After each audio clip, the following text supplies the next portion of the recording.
The summer's calling.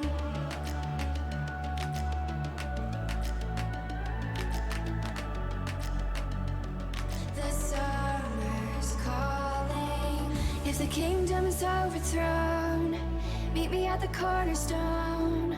I know that I can't be without you. This bond is solid gold. We're a diamond and an emerald. It took me forever to find you. 'Cause when it's all over, the love that you give will be there to guide you in every way. Now we've been through the cold and darkest days. The summer's calling.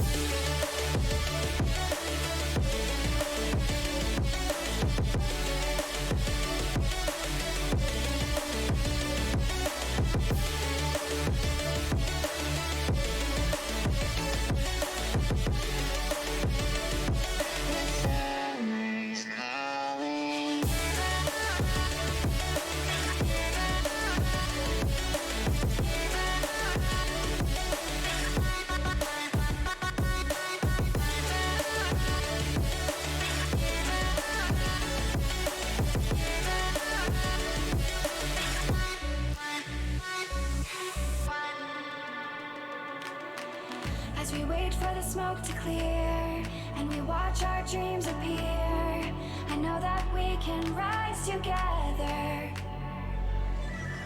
This vision that we share is ours. Together we can touch the stars. I know that we will see December. 'Cause when it's all over, the love that you give will be there to guide you in every way. Now we've been through the cold and darkest days. The summer's calling.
Good evening all, this is Rolling Swarm and we are bang on time for that invite. Welcome back. We're moving through the professionals tournament on the European server World of Tanks Blitz. Let's just get the camera in a better spot. Great to have you here with us once again this evening. Microphone is definitely not muted. And for those of you who are watching on my page, my YouTube channel, stream is also being hosted on Wargaming's official World of Tanks Blitz YouTube channel, and vice versa. So just bear that in mind. I will try and keep my eye on at least one comment section during the video to interact with you guys just a little bit.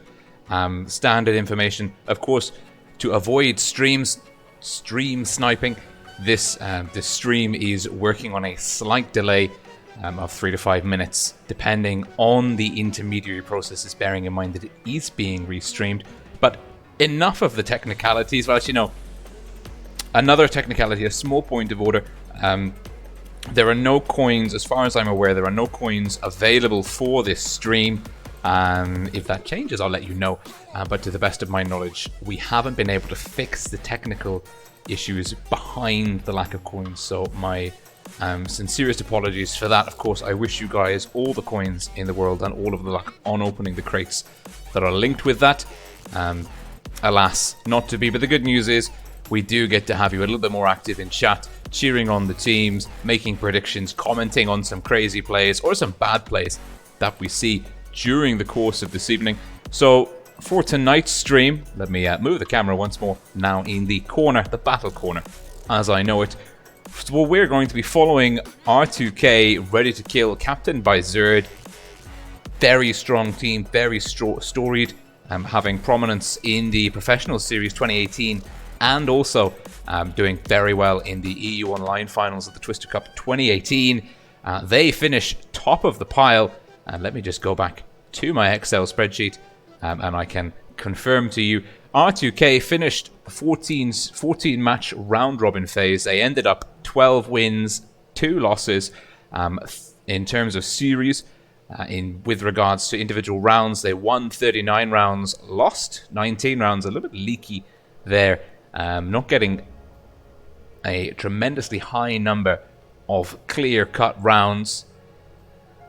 And we're just now waiting for them to get stuck in. Of course, their opponent, easy, the All-Stars team, European All-Stars, also a contending clan in the Twister 2018 Cup World of Tanks Blitz EU server. They squeezed into the top 4. My goodness, didn't they squeeze into the top 4? Just pipping First Alliance 1, the clan tag there, to take the 4th spot. Now 4th from Twister 2018 in the current format that we're seeing. It's got a bit of a good omen about it. In Twister 2018, Asia, Faust took 4th. They went on to win the overall server. Russian server region, Ace Ventura took 4th. They went on to win the overall server region. And on Europe, Raid took 4th. They went on to win the overall server region and the offline finals in Minsk, the Grand Championship. So a truly phenomenal performance from 3 4th place teams. So certainly do not be so hasty to write easy out of the equation or write them off in this one. Certainly they are the underdogs coming into this fixture. And let me just have a slight rebalance of the music there. I hope the audio quality is at a good level for you guys. We've hit the ready button. We are ready. We are going to get stuck into the action. And it is going to be first map, Desert Sands, a personal favorite of mine. Really love the Desert Sands map. The meta has been historically, well, towards the end of 2018, the rush over that A cap in the desert. But now we've been seeing a little bit more nuance towards the approaches. A couple of pushes underneath the bridge near the B area and some play in the city. But still, the desert seems to be the hot area. We're expecting both teams to go that way. Looking at the lineups, R2K stacking in 3 mediums and a Batchat, plus the T110E5, the 1 Mo. They are certainly angled up, geared up in terms of tank composition for the desert. Looking at Easy, a little bit heavier. They're probably going to make a push into the city area. We'll have to wait and see. We're going in now. I am excited indeed. And the comment section is alive and well. Everyone, apart from Hajdu, rocking the professionals avatar. What a glorious avatar that is. Only available for the best of the best. And R2K, the favorites on paper, easy. Oh, and we've come in. We've got a tiny bit of lag here.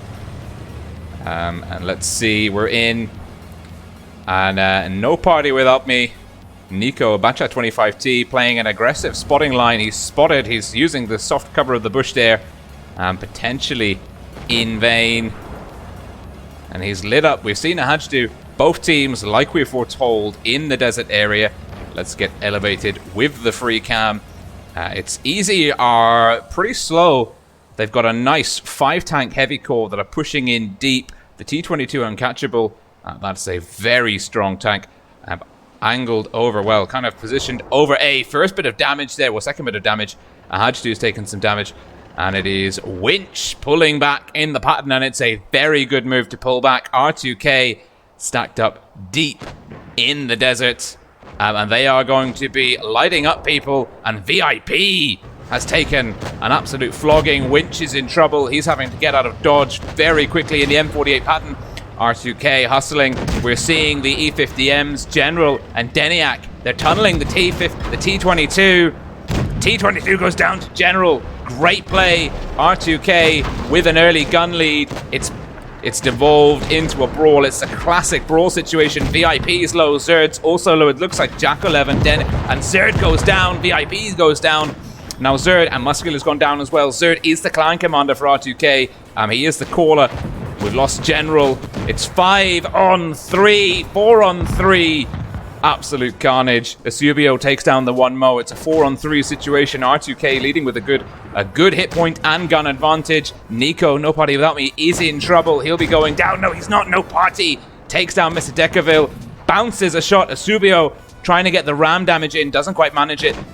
And the E50M Deniak, Winch 38. Oh, no party's gone down to Asubio. It's a 3 on 2. And at this point, R2K looks set to stack it up. The 268 Chaser, Object 3, very strong player. Very competent indeed. On the reload, will be looking to put in a ton of hurt into the E50M. Big Alpha TD coming over the hill.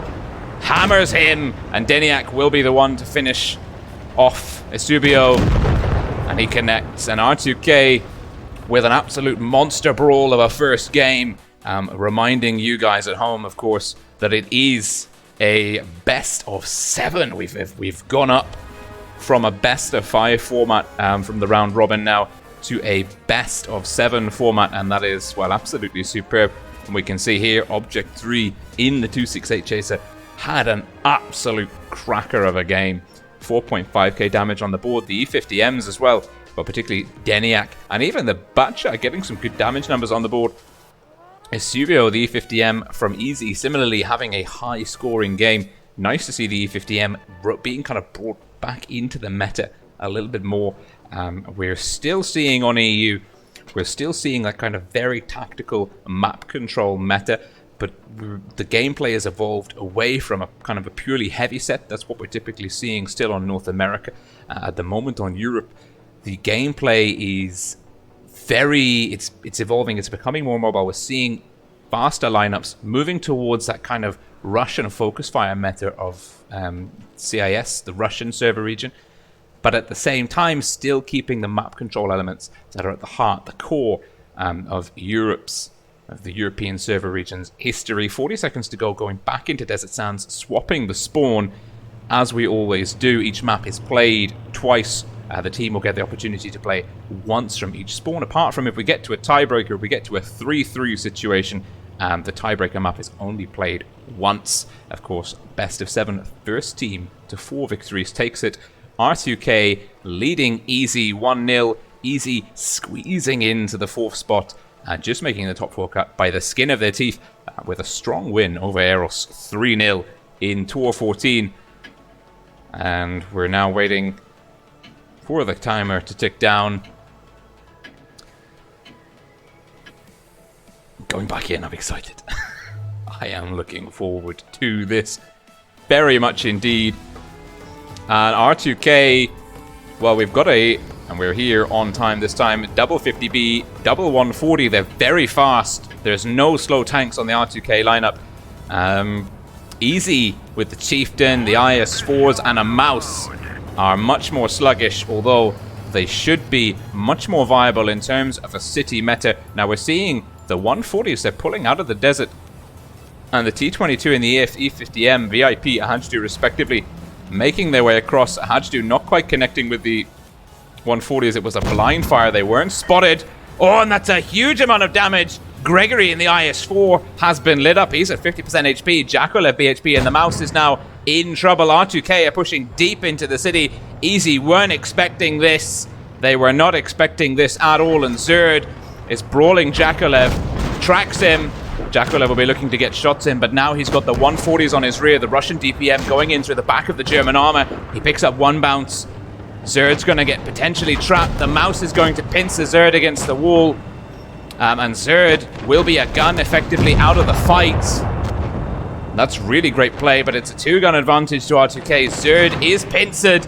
Isubio, Mr. Muscular, Decaville have come back in. R2K pushed in deep through the city. Easy have got a VIP and a Ahajdu playing loose with low HP from the side. R2K with a 3k hit point advantage. No party, Object, General will be brawling Muscular. Muscular takes down No party. Winch has gone down to Ahajdu. Easy, it's they're a gun behind, but Zerd is still effectively out of the fight, but Muscular potentially going down to General here. General needs to connect. He does.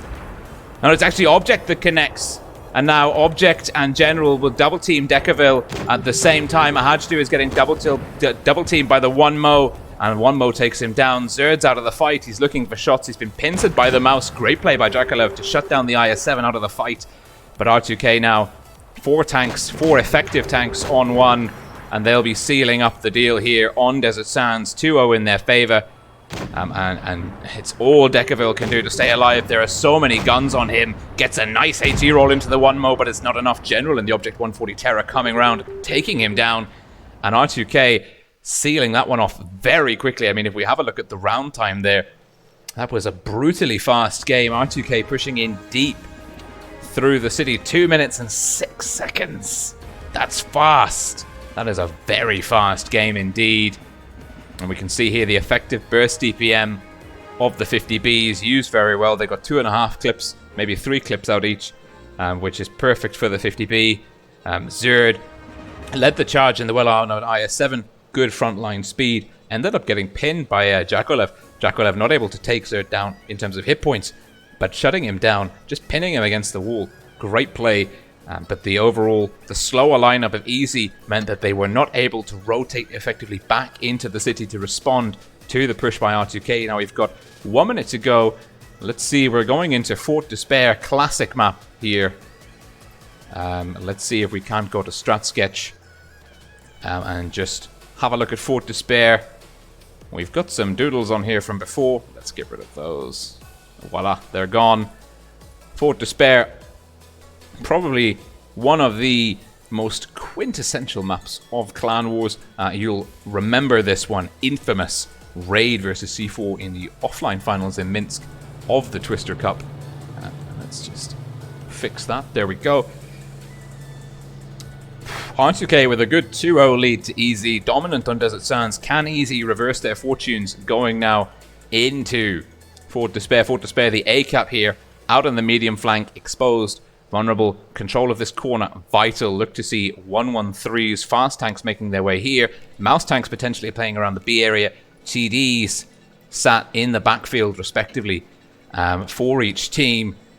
That's the typical setup that we've seen so far. Fort Despair is a great map. It lends itself to every vehicle class. Looking at the lineup here though, R2K double mouse tank are probably going to stack C or B very heavily indeed. Now, both teams with WZs, 113s, a double tap of both of those for both teams. But Easy bringing a nice core of IS-4s, whilst R2K leaning on those 140s again. The 140, of course, being the absolute hallmark of the Twister 2016 meta. in encounter battle mode, the mobility, DPM, and just sheer efficiency of the tank back before it was nerfed in 2016 made it a serious contender. Now it looks like Easy are splitting forces. They're sending 3 tanks. Easy are sending 3 tanks. Muscular, Valkyrie, and Ahajdu out of the fight. Jakolev in trouble. Object. Look at the position on this 140. He's got in deep. Zerd's pushing in. Jakolev is going down. Really great play. General's in trouble, though. Ahajdu's rotated back through. R2K are iron fisting their way through C. Hyper-aggressive play. Zerd's in trouble. No party shielding. Now the 140s, are they going to get pinched? Well, the mouse tanks are barreling straight through the middle. R2K not taking any prisoners on the cap. Zerd going down to potentially a one-shot. Maybe VIP will pick up the kill. It's a low roll. Zerd hanging in on 30 HP. General gets the kill. The 140 is very effective. The mouse tanks now shielding the flank of the people, of their teammates, pushing in through C. Ahajdu. And well, Gregory's gone down to Object 3. R2K storming through the gun line of Easy. Easy just too spread out, not ready for that Iron Fist push. Mr. Muscular now engaging Deniak. No party, getting stuck into the turretless 268. He gets a shot off into the 1-mo, but no party will be able to shut him down. No, it's Deniak. And at the same time, Zerd has taken down Valkyrie. Last man standing is Ahajdu in the IS-4. And let's see, General gets behind him. It could be General with the kill shot here. He's got the perfect angle and he picks it up. And R2K with a hyper-aggressive strat. Another one very quickly finished. Really great to see R2K just absolutely slaying here. Even quicker, 1 minute 56 seconds. They are not hanging about. R2K, I haven't seen many of the R2K games. Amonet's been covering them for most of it, but I don't think their games have been this quick. We are talking raw efficiency here. And you can see the 140 again. General playing that very well, over 3k damage. A great overall hit point lead and good hit point pool rotation by R2K, keeping those guns in the game.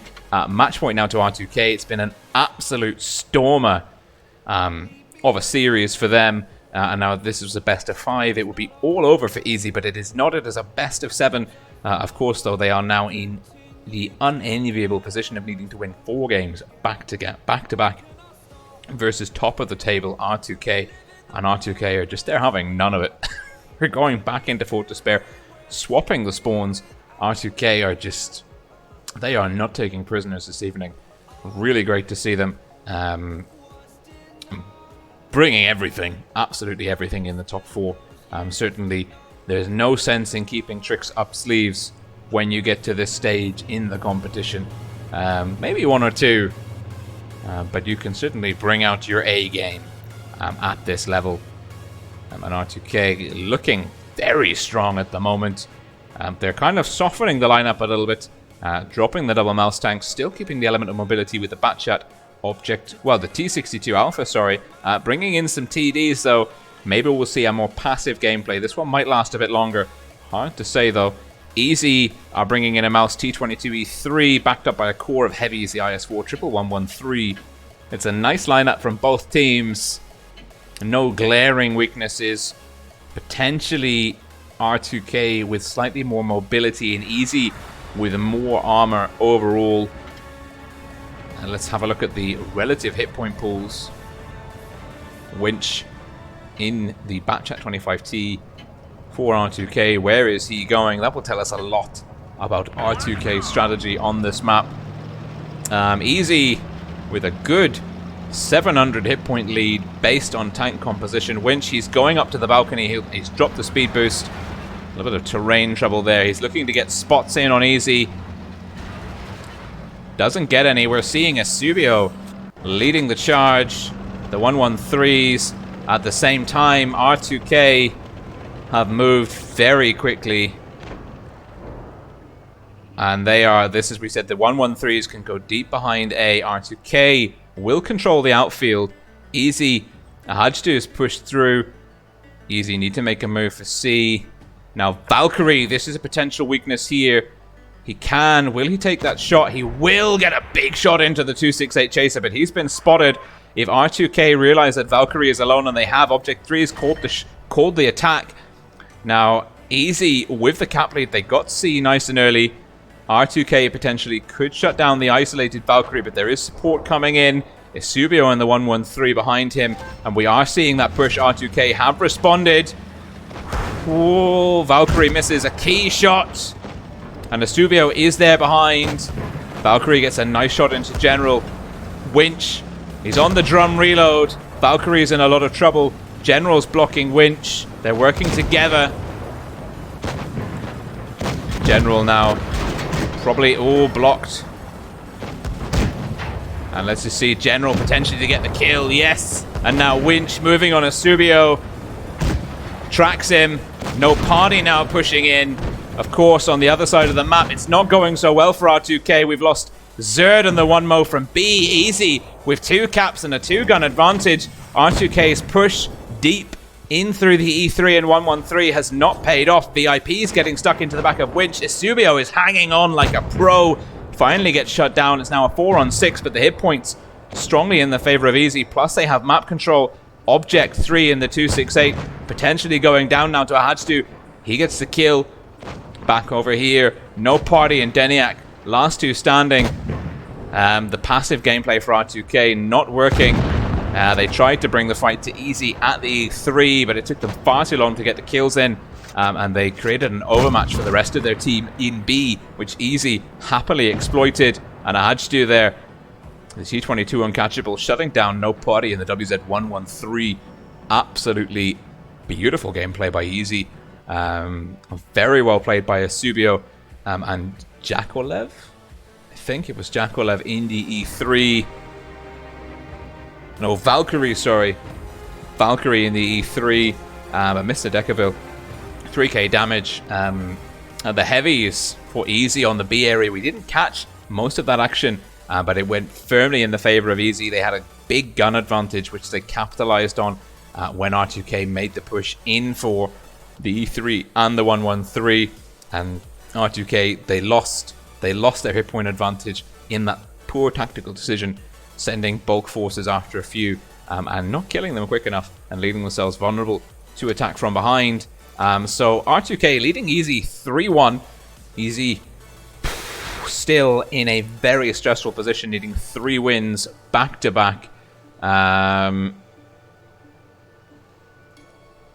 So let's see.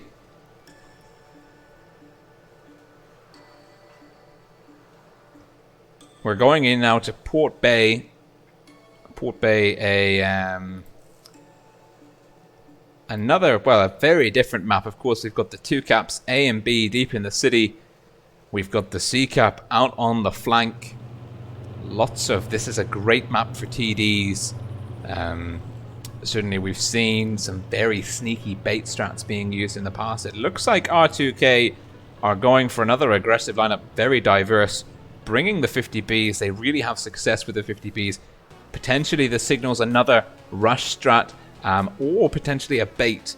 Now, 50B is a great at rushing with the burst damage, particularly a pair of them wolf-packing an enemy tank out in the open alone. But at the same time, they can be great in defensive positions, coming out, clipping out an enemy tank that's advanced too far in isolation. But I think R2K will be wanting to take this one to Easy. They had a lot of success with those very quick fire games early on. Easy, on the other hand, well, they've got a 140 T62 Alpha AMX30B. They've got the medium advantage. We can expect Easy to be looking to play some of their elements towards C. Certainly the AMX30B is a prime candidate to get on the far side of the river, overwatching C. Maybe we'll see the Russian medium splitting the distance. And R2K, red team north spawn, Easy blue team south spawn. And they are really making their way here. R2K are tunneling C. And it looks like, if we have a look at the minimap there, it seems... Let's just lock on to Zerd. It seems that Easy are doing that as well. We're going to see a big brawl over C. Valkyrie in the 268 potentially making his way towards A. General's taking a big hit. No one from Easy gets tagged on the crossing. R2K making an interesting move, sending 2 heavies to control the corner. General in the T62 Alpha not trading effectively. He took 1 hit, maybe from one of the heavies on the side. A Hajdu making a very sneaky cap here. And Jakolev, well, Valkyrie in the 268's gone back up to support. The rapid AMX-50B is going to be capping B, and at the same time, he might then make a look to put some pressure on A. R2K going to deal with him. He's very quick. Very, very quick indeed. No Party. No Party's got 2 shots in the chamber. Gregory could go down here. Oh, No Party's very exposed. Very exposed. Easy up punishing him for that push. In comes Deniak. And Gregory's gone down to General.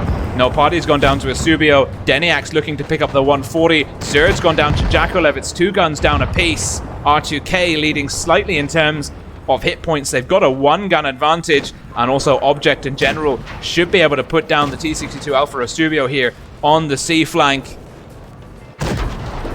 Oh, this could be very crucial. Control of this area, absolutely vital. And General gets another kill, and it's a 2-gun advantage to R2K. Easy do have the cap points. I had to do in the 30B, couldn't put pressure on A, had to come in and join the brawl. Deniak will be going down to Jakolev. Jakolev just waiting for a shot. Deniak gets the kill, actually. Well, Jakolev takes down Deniak. And now Valkyrie brawling. He misses the 1-mo. That's crucial. The 1-mo potentially could have been a 1-shot for Jakolev coming around the corner. And now it is a 4-on-2, 4-on-1. R2K sealing the deal very effectively, and the 1-mo in the E3. He loves that tank. Delivering the final kill shot. And Valkyrie says, "We will see." So absolutely fantastic. And Explode Gaming says the games were too short. I'm inclined to agree with you. I was looking forward to more things to watch, but at the same time, R2K raw efficiency, a nice hit point lead there. I'm not really sure. I think the burst damage was employed very, very well. Really great call by R2K to send their heavy tanks. And that would have been Zerd and Object 3 off behind C. Gave them the dominance on that C flank. The Clippers controlled the river area. It cost them dearly. We see both of them going down. No Party getting 1 clip off. Deniak getting just over 2. But that was the burst damage. Really gave the rest of R2K the advantage. Certainly we saw Easy a little bit of a positional misplay early on. It was a good call to send the 30B. Certainly the 30B would have been deleted if it had gone to C to face R2K heavies head to head. Great play, trying to get the B cap going nice and early, but at the same time, I think that the 268 Valkyrie, we see him here, only 2 shots. The 268, it's got to be a damage dealer for the team. You look at the TD, the E3, the 1-mo here, double damage compared to Valkyrie.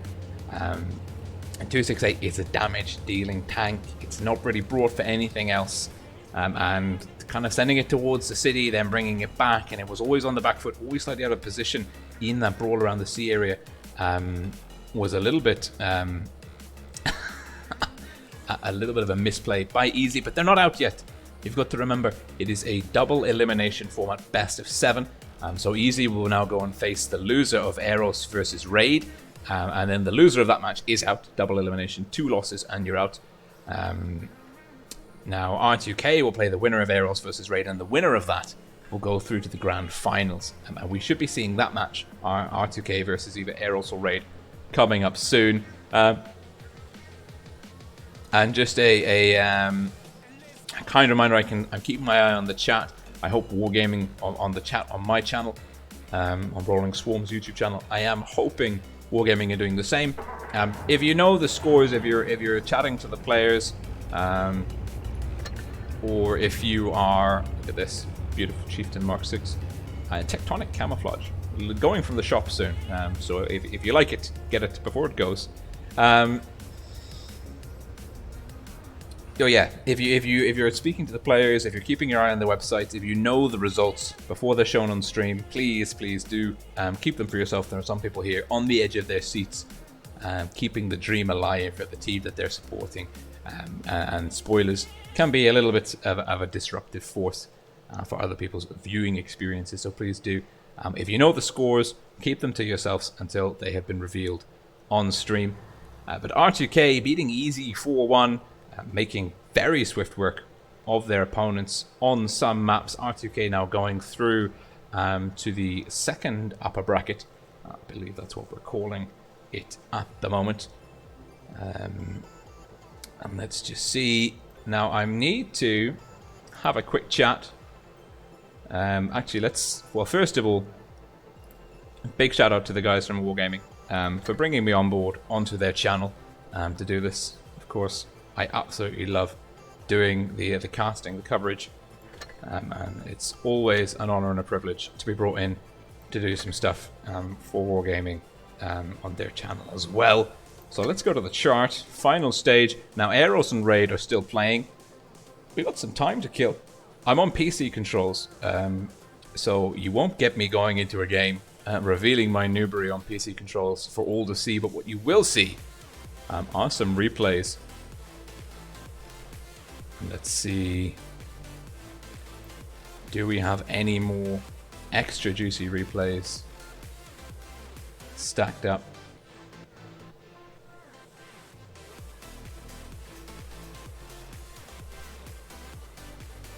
I'm hunting for a really good replay. Ooh. That looks like a good one. We can go with that. Let's load it up. We're going in. And it is Tommy from Rain. It's actually a player from the North American server. He is in the Foch 155.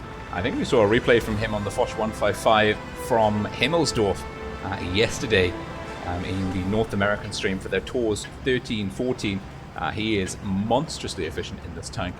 I, on the other hand, cannot drive a turretless TD for love nor money, but Tommy can. He knows what he's doing, and he's going to show us how to drive this monstrosity. It's a tier 10, tier 9 game, 4 tier 10s, 3 tier 9s per team. Looking at the lineups, both teams with a pretty good heavy lineup. Green's slightly better for the heavy channel. It looks like they know that. Jaegeru, though, dragging its heels. The Mouse and Mauschen making good work through the heavy channel. Tommy playing TD passively, looking for a shot on the 140, taking his time, looking for that drive wheel. Nice roll. Poor roll actually. 587 does get spotted, interestingly enough. Pulls into the hard cover, buying himself a little bit of breathing room. And now his camo should be reset back into position. We can see the Conqueror has bitten off potentially more than he can chew. He's got 3 angry red tanks on top of him.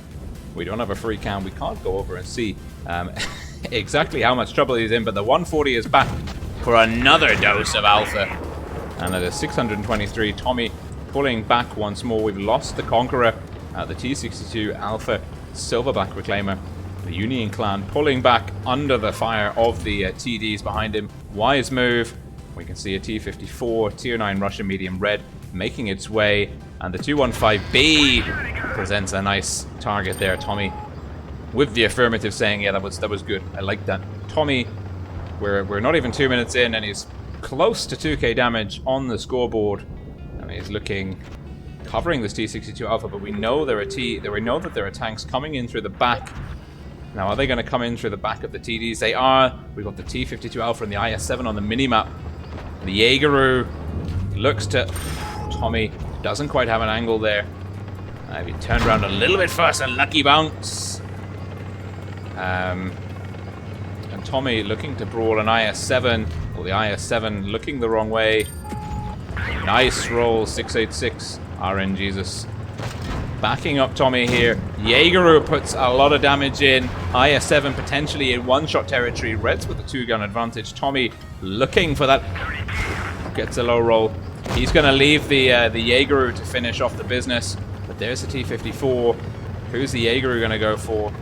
Is the Jaegeru going to go for the T-54? Tommy, snapshot on the IS-7. It's a 1-gun advantage to the red team. You can see he's playing this tank very aggressively. And the IS-7, 2 versus 1. HE roll. The T-54 turns just at the last second. Takes it in through the tracks. Enemy Jaegeru down to Lord Sito in the mouse. Tommy, T-54 gets another shot in, but he is, if he can get around the corner. Oh, hit on the rocks. Tommy with his second kill of the match. It's now a 3-on-3. Tommy will have to work with the Jaegeru. He's up to 4k damage pretty much. Looks like the mouse tank is in trouble. Mouse tank alone. Tommy pulling back to a defensive position. Doesn't want to go and meet the enemy head on. Certainly getting stuck in that kind of area with the mobile 140 and relatively mobile FB215B, the British heavy tank tier 10. Could be a bit troublesome. He's advising the Jaegeru to hold. Looks like the Jaegeru is holding. The 140 spotted, dodging. Tommy is firing up. Tommy using the soft cover for a little bit of a camouflage boost. Mr. Loserman, the red FV215B, knows that the 140... Mr. Loser, well, knows that the 140 verbal abuse, good name, is crucial to the red team's kind of chances of beating these two very well armored, very heavy hitting TDs. And the 215B, though, in trouble. Oh, Tommy bounces. Oh dear. Now the Jaegeru, he needs to get a big hit in. The 215B spots up Tommy. Tommy goes in through the drive wheel. The Jaegeru takes down verbal abuse. Now Tommy needs to take down. Oh, it's a 1-on-2 situation. Is the FV215B going to get safe? He is. Tommy bounces the E75, angling up, getting into cover. This is tricky. The E75 full HP is a tough customer to deal with. And Tommy, well, he's switched up to heat. He knows that frontal armor plate is going to be tough to deal with, and he knows the FV215B. Look at this awareness. He knows the 215B is probably going to be coming around that corner.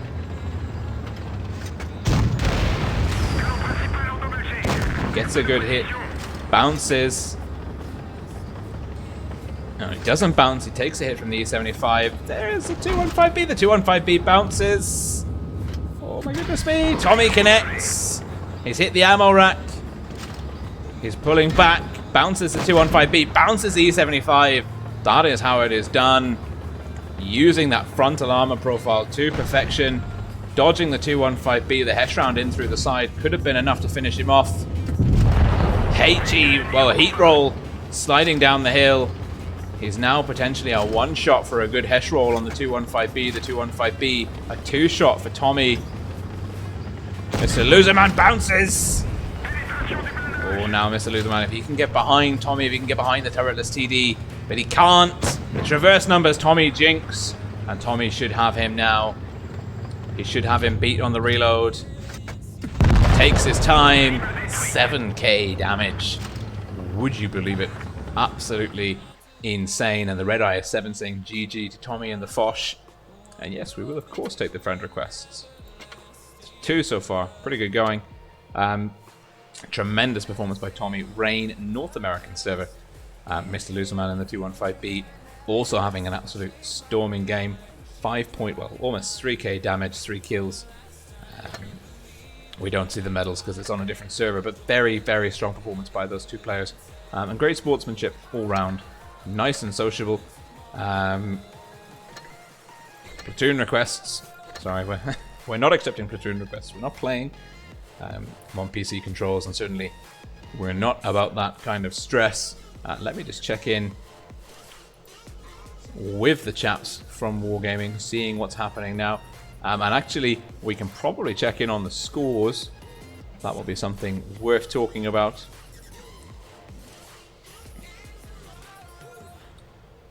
Oh, interesting. And let's go now to the website. Here we are. The World of Tanks Blitz official website. Great resource.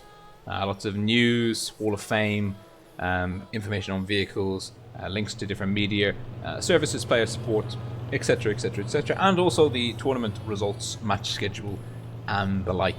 And this is where we are.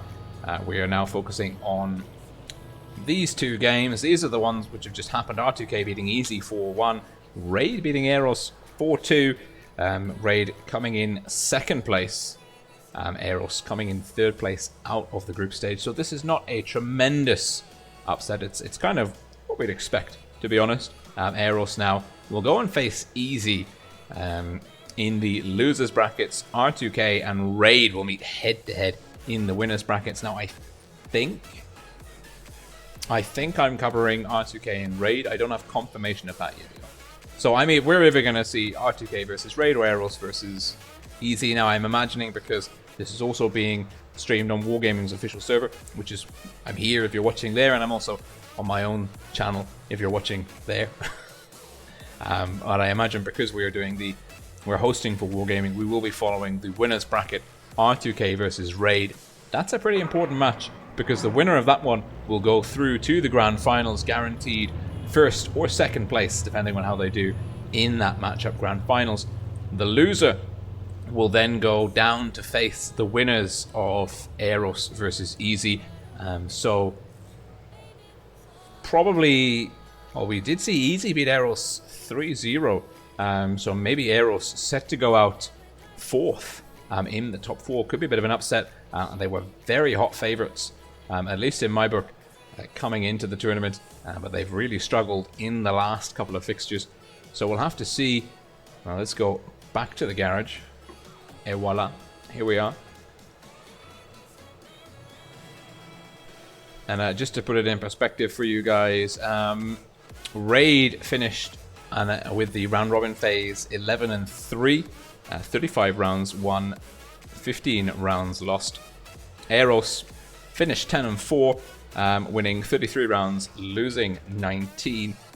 So all 3 teams, R2K, Raid, Eros, very strong records overall. Easy in through the skin of their teeth with 7 wins, just pipping First Alliance, who only came away with 6 wins. So a lot to look forward to. We've got a few minutes now before the invites come through. Let's actually see what the next map is going to be. We can get a bit of ahead of ourselves and have a look at the map. And this is how you see it. So it's Dynasty's Pearl, then Faust, Naval Frontier, and Black Goldville as the tiebreaker. And it's the number 1 and number 2 team coming out of the round robin phase, respectively. So R2K, on paper, the favorites. But if we look at the results when R2K and Raid faced each other first time round. So in the first time that they faced each other, R2K beat Raid 3-2. That was in the first half of the round robin phase. In the second half of the round robin phase, Raid beat R2K 3-2. So both teams having beat each other on the tiebreakers, which is pretty cool. So they're very evenly matched teams. R2K just being slightly more consistent with the results on other teams in the top 8 of the round robin group on the European Server Professionals tournament. Lots to look forward to. Well, it's Dynasty's Pearl is the first map. So let's see. Of course, it will take the friend request. All the friend requests. Two friend requests. Not all of them, but quite a few. So let's go and have a look. Let's see if we can't find Dynasty's Pearl in our little archive of maps.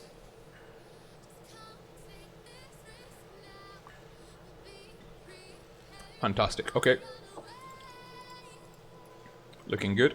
Let's go over to StratSketch. Now, StratSketch, www.stratsketch.com, is a free resource that I am a huge fan of because it works very well and it is a great tool not only for planning your own team's stratagems and tactics in tournaments such as this on WoT Tanks Blitz. It has all of the maps and lots of different tools for drawing on said map, but it's also very good for showing you guys on stream what we're talking about. So this is Dynasty's Pearl. This is the first map that R2K and Raid will be going into. The invite will be coming through in a few minutes time, maybe 1 or 2 minutes. In randoms, C is the cap to go for out here in this kind of park area. It's a little bit risky in Clan Wars. Certainly A and B are closer together. B is a bit of a suicidal cap. It is possible to quick cap it, but it's very risky. The city area A there are lots of options here. Certainly we see, for me, the main take home from this map is because of the low terrain resistance, the very flat terrain profile in the city, these kind of nice corridors, lots of heavy cover. It is possible to move through the city quite sneakily without getting detected, as long as you don't pass through this lane just on the northwest of B. It is possible to move a lot of heavy tanks very quickly, undetected, into the kind of surprising positions. So for me, this is a great map for really adventurous rotations. And we've got another friend request coming in. So lots to look forward to. Typically, what we'll see is the brawls breaking down around the B area. If they do happen, it's, from what I've seen so far in the tournament, it's rare to have huge chunks of the brawl happening in C. Certainly coming out of the spawns, TDs have really good firing lanes over C from both sides. And pushing aggressively through C can be a bit of a one-way mission, so to speak. But you do need, of course, to control vision over this area. There are some good bushes either side for either spawn, for kind of passive light tank spotting. A Batchat can get up here, can spot effectively pretty much this whole area without being detected unless it gets proximity spotted by another light or medium tank from the enemy side pushing in. And I'm just going to check now because I think maybe the next game is not so soon. It won't be in 5 minutes time. Maybe we have another 15 minutes to go. We've got more than 50. We've got lots of time. We've got lots of time. Here I am looking at Strat Sketch. What we've got time for is another replay or two. So certainly a best of 7. Potentially the games we can have 7 games. We've only seen 5, and some of those were very, very quick indeed. R2K versus Easy. So my recommendation to you is obviously stay tuned, keep watching, like the video on both Wargaming's page and my own, subscribe to both channels, and get yourself set up with some snacks and beverages. I'm going to go through my replay archives, find some more cracking games for you to sit back and enjoy while we wait for the next fixture in the top 3. And let's see. And Grumbly, our top man Grumbly, moderating the Swarm Discord server. I should probably see if we can find that. Oh, a KV3 from Grumbly. Let's do it. Let's do it. And it's Grumbly. Let's get ourselves set up in the right position. Here we go. Grumbly, he's grinding his way towards the IS-7, IS-4 for Clan Wars, for his team. Here we are in the KV3. Not the best tier 7 heavy tank, if we're being honest. And he is going to be making his way now. It's an encounter battle, not supremacy. That's advantageous for a very slow heavy tank like the Russian KV3. Certainly, it does not have a lot of hustle. It's a good matchup, though. He's top tier. The enemy SP1C and T43, particularly because it's the Advanced Polish Armor clan. I think that's the acronym APA. They can be quite troublesome. I'm not sure if that's the real APA, but the KV1S. Oh, the KV1S is in trouble. Grumbly bounces, going through the fence, but he's in a nice position here. And the KV1S is with a lower tier gun. Potentially gets stuck into the other KV1S. 421. Nice damage roll. The Sentinel taking down the first red tank. Greens with a nice situational KV2. And Grumbly not taking that snapshot. Pushing in aggressively though. Well, no, not so aggressively. And there are the light tanks. The light and medium tanks dominating that flank. He's looking for the SP1C with a HE round. He's got a HE round in the chamber. 481. It's not the best roll, but it has done close to 50% damage to the SB1C. The SB1C, spending far too much time on the top of that hill, is about to be deleted. Is deleted! Good night from Grumbly. Grumbly keeping his head on a swivel, looking for those targets as they push in. And we're almost 2 minutes in, and he hasn't even taken a single shot yet. The KB3, not the easiest armor profile. And there we go, I've jinxed him. And it's a pretty poor trade with the KB2, although the KB3 doesn't get the tremendous amount of damage that the KB2 is capable of delivering to softer targets. Now he's Grumbly looking for that KV1S, the Nashorn Floki 257, picking up the kill. There is an M48, an M4A-E8, the Easy 8. Grumbly fluffs the shot. It's now a 3-on-4. The IS, the Russian IS. Nice snapshot, up to 2k damage. Certainly correct target priority. Grumbly looking now. Do I try and shut down the Easy 8? I think he's going for it. He's got HE in the chamber. Deletes the Easy 8. It's now a 2-on. There's the KV2. The KV2 completely fluffs that shot. Grumbly won't get reloaded in time before the KV2 pulls back.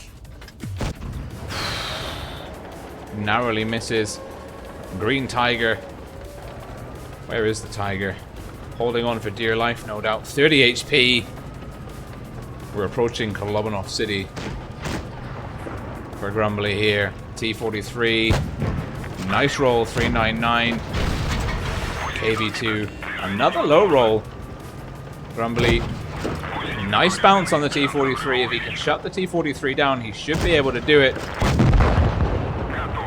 And now he's pushing in on this KV2. 3k damage. There's an IS-7 somewhere, but the KV2 is probably the most scary tank. Although 400 on the roll. And now Grumbly is a one-shot. The IS is a two-shot. Grumbly is going to need to work that armor profile. He's going to be looking to get a good bounce in here. Gets that crucial bounce. And now if he can just keep the IS. And the Easy 8, great sportsmanship. Oh, he bounces! No! No way. Can Grumbly do it? He's face hugging. I don't know. I haven't played the KV3 in so long. Oh, the IS misses. Grumbly looking for that Commander's Cupola, the top hatch. Gets it! 3,881 damage. Anna Kolobanov. Thank you very much. That is how it is done. Crazy Horse 90. That's a cool name. And it's a mastery badge. Mastery in the KV3. Nashorn Floki 257. Good damage. The Immortal Mate. Is that 68%? Low battle count though. Maybe a reroll. Let's see. Advanced Polish armor. Called it. There we go. I know my clan tags. I know what I'm talking about. So we've still got some time. So much time. General call for replays.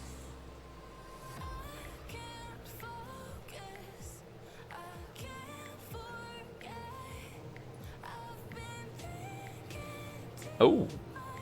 And we've got a replay here from DMG, Dark Magician Girl, in the 263. Another turretless TD. I have no idea. I don't understand how players can play turretless vehicles. It blows my mind. DMG, the illustrious team leader, clan leader as well, I believe, for straight the wildcard team. Well, I say wildcard, kind of like the not the Ascent wildcard, but kind of the wildcard in the pure sense of the phrase. In the top 8 online competitors for Twister 2018 North America. The ST1s calling left, DMG certainly know their way around the battlefield, calling right, and I think that is a good call. Certainly you don't want to let the enemies with the Leopard and the Cent 7 and 1 get in behind you. Dimitri Gamer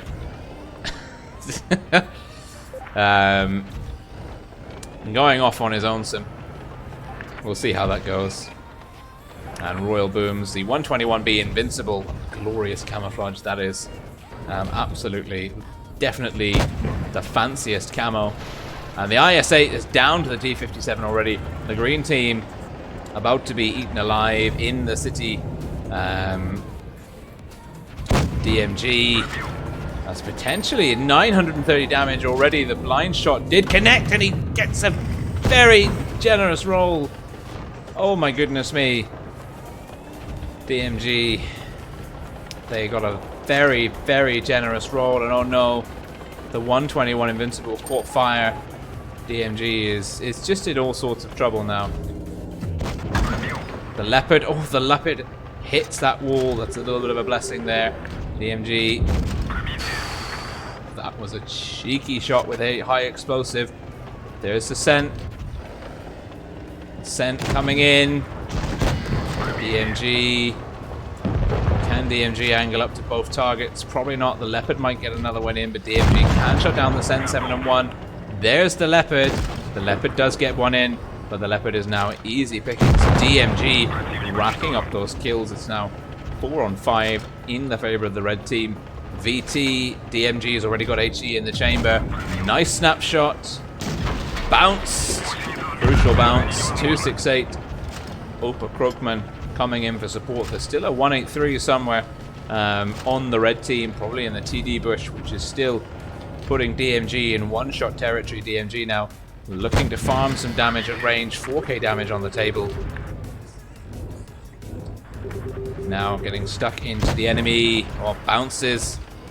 Should have stayed zoomed in there. I think that's too long a range to make snapshots at. The IS-7 pulling back. Not quite. Not quite. But there is the T-57 Heavy. It's a 3-on-4. There's the 183. Danger. Dimitri Gamer, the SD1 that led the team on a fool's errand into the city, is down. The 183 getting pushed by the 268. 183 not looking at DMG. Now looking at DMG. DMG bounces. And DMG very happy to be alive right now. Certainly, if the 183 had got Hesh loaded there, it might have been a different story. There's the IS-7. DMG. Top gun. Blocking close to 2k. 5.4k damage inflicted. DMG is, I mean, just in terms of how quickly this turretless TD is pointing in the right direction, impresses me. DMG knows exactly the strengths and weaknesses of this vehicle and doesn't want to give. Now the T-57 can clip DMG. The SD1 saying, "You're going for mastery?" Potentially DMG is. Now the 268 has been targeted by the T-57. Gets round just in time. Speed boost dropped by DMG. Nice shot in. Is he looking to get another shot into the T-57? I don't think he'll get it. He will look for the ST. Gets it. 268 now can turn. Gets one hit in from the T-57. The T-57 is either on a drum reload, or it should be now. 2 shots from the T-57 fired. He's either got one in the chamber or is on a 20-second drum reload. It's pushing down. Dimitri Gamer has quickly changed their tune. Snapshot fluffed. T-57, a 2-shot. DMG, a 2-shot. DMG with the better armor profile for this kind of engagement. Is on a reload. No. The T-57 doing everything that you want him to do. Slow. Needed to be quick off the draw. The 263 will punish him. 6 kill, 7k damage. If that's not a mastery, I don't know. I don't know. It is a mastery. How could it be anything else? Stunning performance by DMG. A good promo for the Straight Clan there. Very strong performance. Certainly 7k games. They are not easy to come by, even for professional players. Still something that they have to work very hard to reach. Now we've still got 10 minutes to go. Let's have a look at the other maps. Now, we said, what was it? We need to have a little break from the replays. Dynasty's Pearl. We've had a look at the Dynasty's Pearl map. Faust. Do I have a Faust briefing? I do. Fantastic.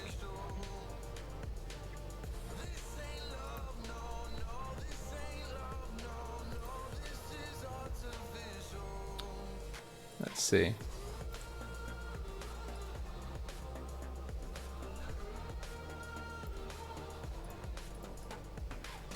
Oh, there we go.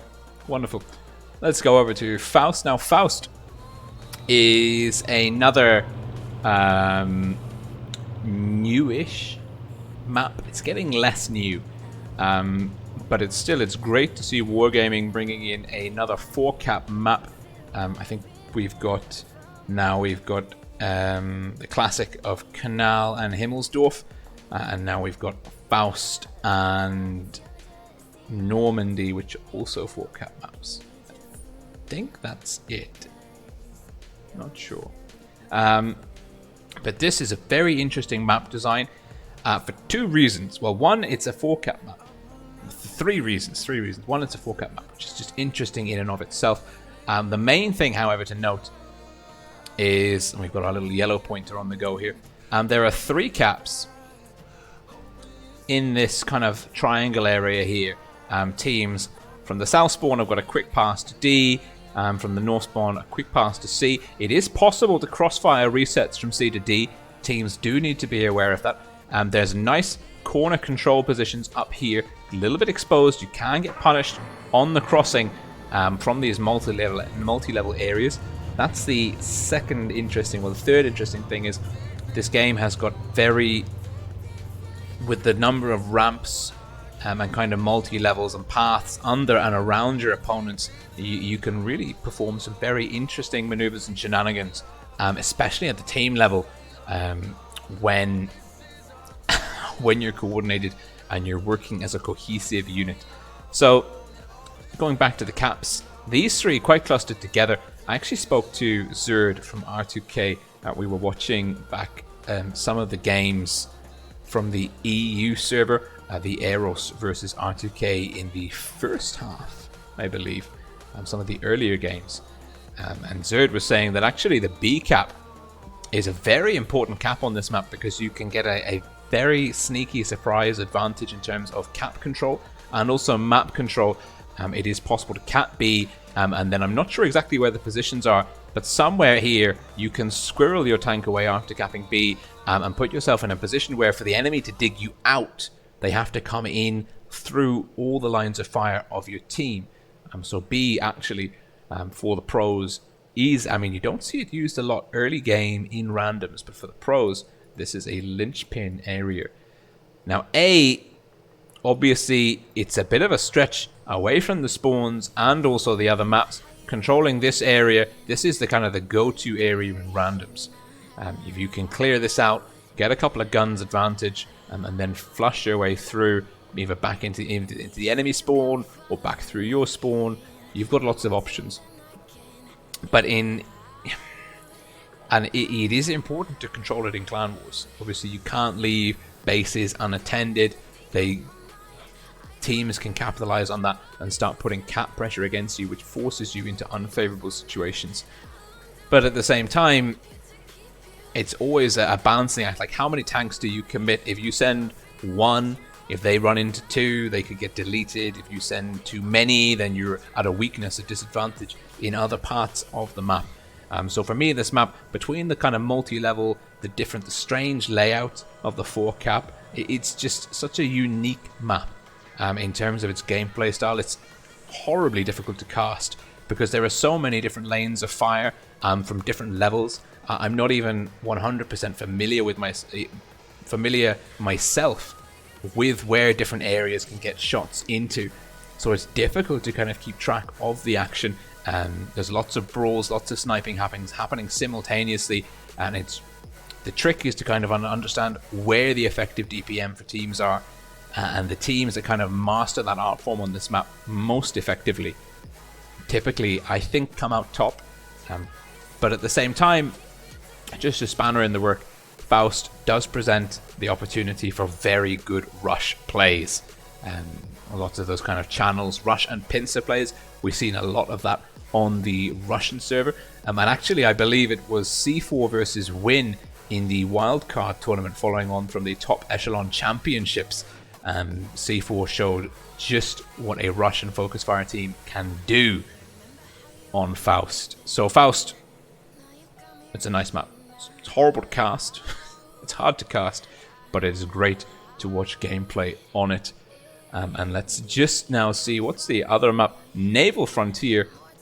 We're seeing it's really nice to see Wargaming bring in different maps into the rotation. The metas were being very dominantly established on other maps. And then let's see, we're going now to Naval Frontier. There we go. Naval Frontier. Now, I don't know if you've been watching. We've been watching. We've seen some games. We've seen some really cool games. Let's go here. It is possible to boost a grill onto a hill on this map. It involves a mouse and an IS-4. Aeros have done it, and I think they did it versus Win. They put a Win or another team. We've seen it's possible to get a grill up here, and the grill has shots 4 days. I believe that is the technical term once it's up here. And that is from the north spawn. I'm not sure if there's a possibility to do it from the south spawn. Maybe there is. The teams have probably experimented with it. So if it is possible, we might see it from either spawn. Although it is a bit risky. The boost strats, like Raid did on Fort Despair in the Twister offline finals in Minsk, it can work very well, or it can leave you caught in the open with a significant situational positional disadvantage. So, what we'll typically see on this map, if we get to this map, of course, this being the third map, we'll need we'll need to make sure that there isn't a clean sheet walkover between Raid and R2K to get to this one. Typically, you'll see 1, 2, or 3 tanks sent up here to kind of control the C area. It's a nice kind of jousting game over here. We've seen 50Bs used very ineffectively here. This area suits the T110E5, WZ113, or fast mediums that can kind of engage and then bounce out very quickly. The 50Bs, I think it was Aero sent the 50Bs here. They just got stuck. I think Aeros or Win sent 50Bs here. It didn't work very well at all.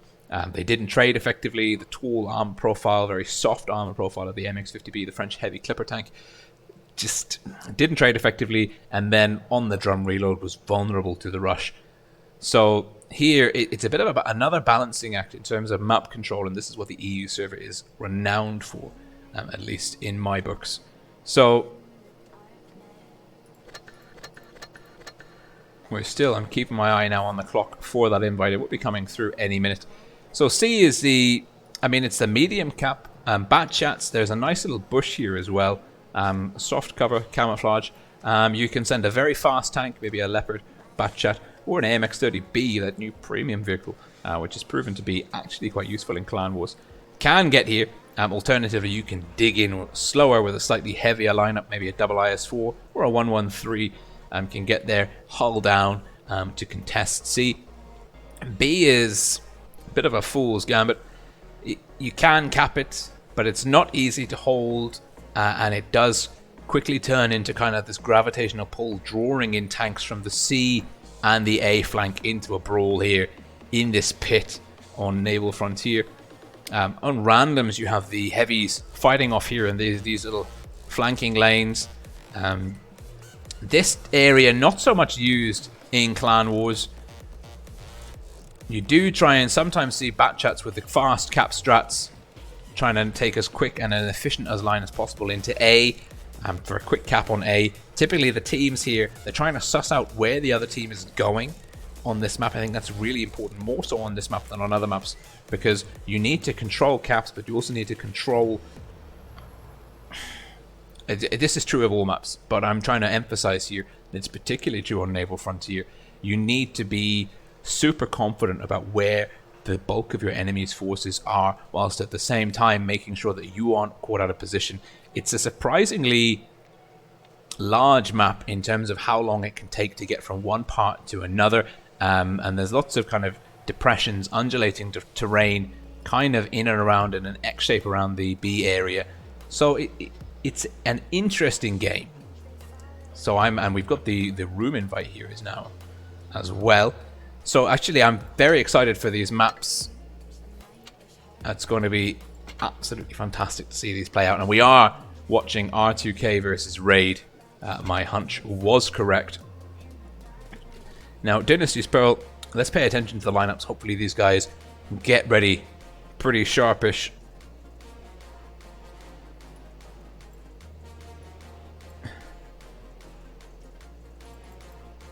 I'm just keeping an eye on the chat.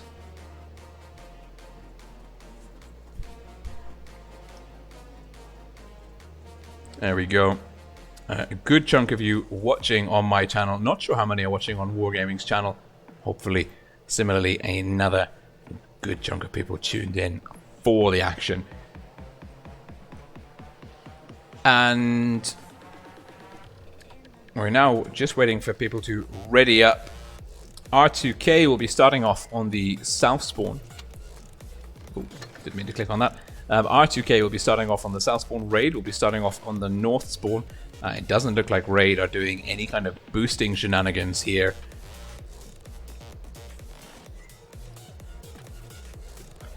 R2K are still kind of deciding on their lineup. This, of course, this is probably going to be a very, very close game. I'm not expecting any of these games to be over too quickly. We saw R2K bully easy in a couple of matches. Certainly, they shouldn't be able to do this versus Raid. Not at this stage. Both teams currently one win into the double eliminations. They can technically afford to lose this one, and then they can beat the winner of Eros and Easy to then have a rematch with their opponent from this round in the grand final. One of these teams is going through to the grand finals. Certainly, these guys are assured second or third place at the bare minimum. The Eros and Easy clans playing it out at the moment. One of them will knock the other out into fourth place, the only spot in the top four which doesn't have a cash prize. Of course, the cash prize, the gold reward, the credits, the coins, all the good stuff, best for first place, significantly best for first place, if we're being honest. But we're now just waiting. We've got 2.5 minutes to go. Raid. Now you can see the Jaeger. This is just worth bearing in mind how important it can be for... That's the dog. You can just bear in mind how important it can be, these slight meta changes. Now, the Jaeger, it was only reworked very slightly, buffed in a not in a tremendous way. It had kind of some modest improvements to the gun traverse, and I think the overall kind of chassis, the hull traverse numbers in general. I haven't gone into the changes too much.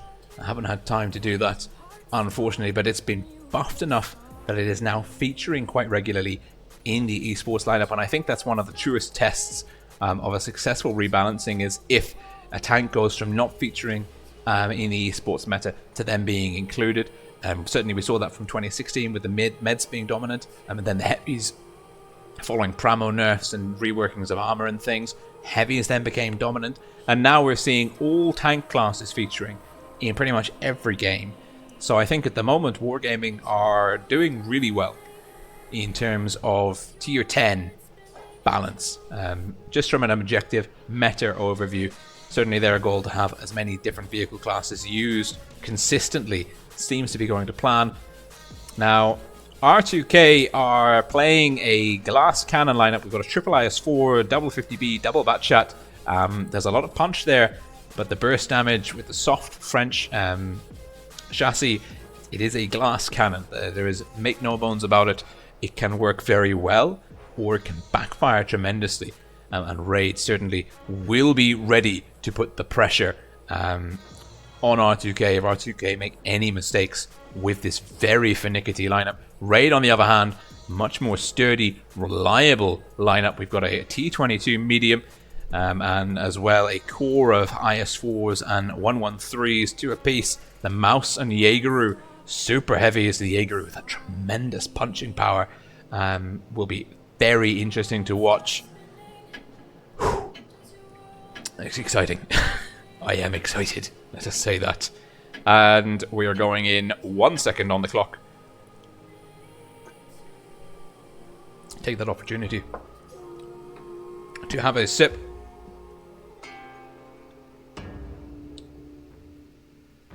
And we're into Dynasty's Pearl. Ooh. Thank you, Ampcoil, for the update. 300 peeps watching on Wargaming channel. Hello to people on Wargaming's channel. Hello to people on my channel. We are now seeing R2K Red Team South Spawn versus Raid Blue Team North Spawn. And R2K making a very ambitious play here into the city. And Winch. Ooh, we said Bat Chats can do it quickly. Good lord. And he's going to get flushed. Sick doesn't quite connect. General takes an absolute... Damn, that's messy. The Jaegeru does what it was put on the table to do. And Raid with a 1k HP advantage we're seeing. And now JP in the T22 uncatchable. Backed up by Django in the 113. Capping C. They should get C before R2K get A. Fractional R2K stacked 3 tanks onto A. They almost pipped Raid for the cap lead. Raid now ahead. Raid with a nice lineup here. Toby, Bia, and Messi off on Raid's right flank. And the IS-4s, well, the IS-4, the 113s, the T22. Nice little grid formation here over C. Now JP has spotted up the 50Bs. And an IS-4 push coming from R2K. Drizzle potentially to get some shots in. Drizzle pulling back, firing a little bit too soon. Winch getting stuck into JP. JP having to get out of dodge. Manages it. No Party's got 2 in the chamber, but he is about to push into a very, well, a full lineup. Well, we've got the 1 Mo with 2 in the chamber. This is the burst damage. R2K are the first faster. Look at the minimap. The Mouse and Jaeger are out of the fight. R2K have a 2-gun advantage situationally here. It's all happening.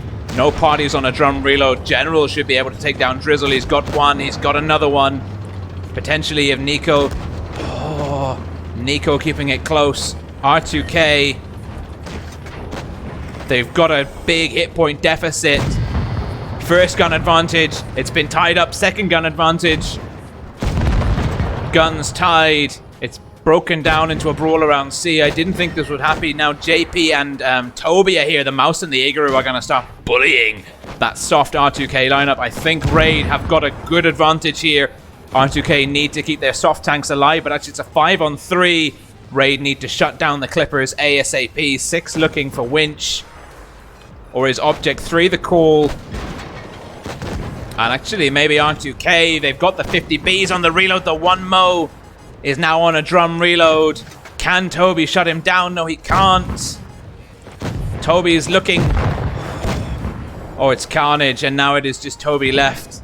Raid were looking strong, but R2K, the Clippers, they got the burst damage reloaded. And now, well, the Mouse, it's not over yet. It's not over yet. R2K lead on cap points. They're going to get C. Deniak will get the cap pressure.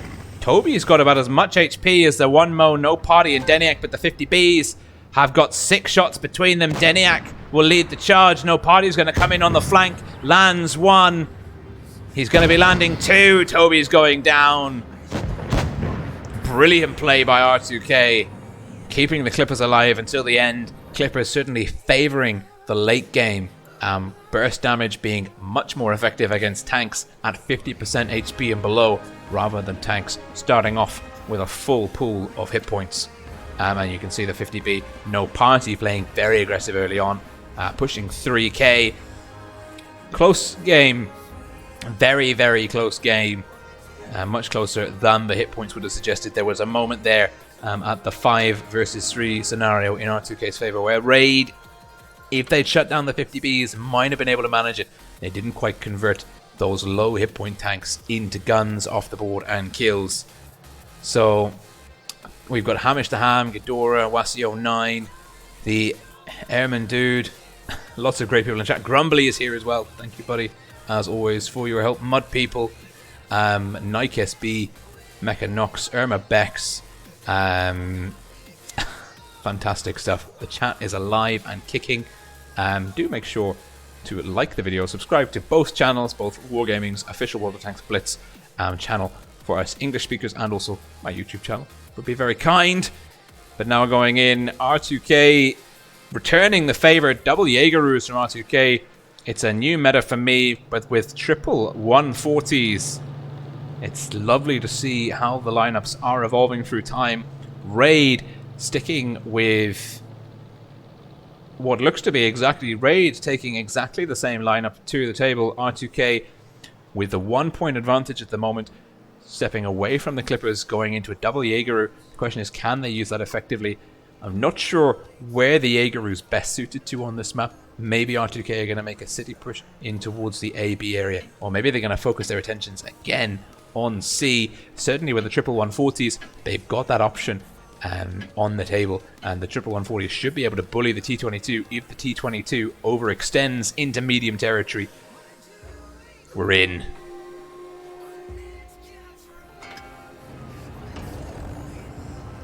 R2K, red team, north spawn.